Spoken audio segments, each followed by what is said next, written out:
Next, we are going to do while loop. So here we are going to create one file, 21.html. It's already there, so it will be 22.html. And within this file, it's a basic HTML code, and here we are giving script tag,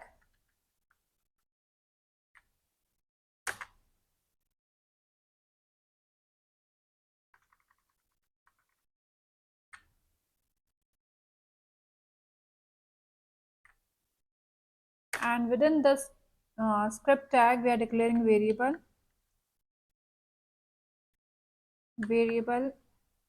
n, and another variable is I. In this n we are going to take input of number with the help of prompt box. This n is going to be the range. Enter the range,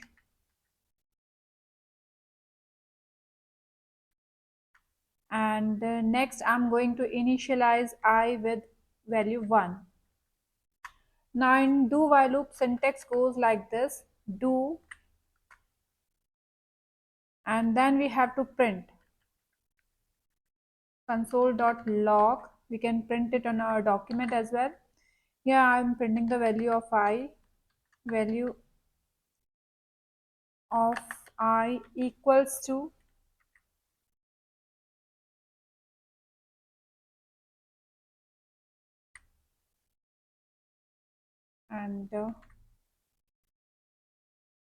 and here we are printing I.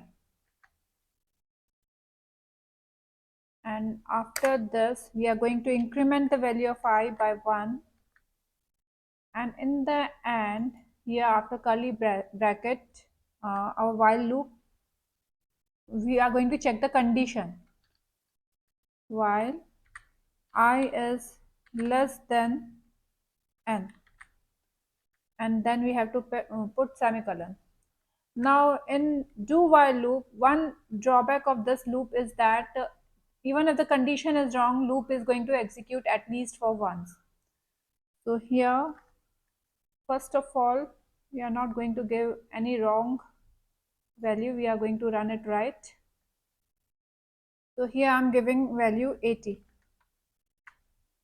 and when we go to inspect and then on console, it has printed all the values till 79, because we have given is I is less than 79. If we would have given equals to 80, I is less than equals to 80, then it would have printed up to 80. Now here I am changing the value of n. I'm rerunning it, and here I'm giving the value of n as 1. Now I is less than n. That means I value of I is 1 and n is also 1.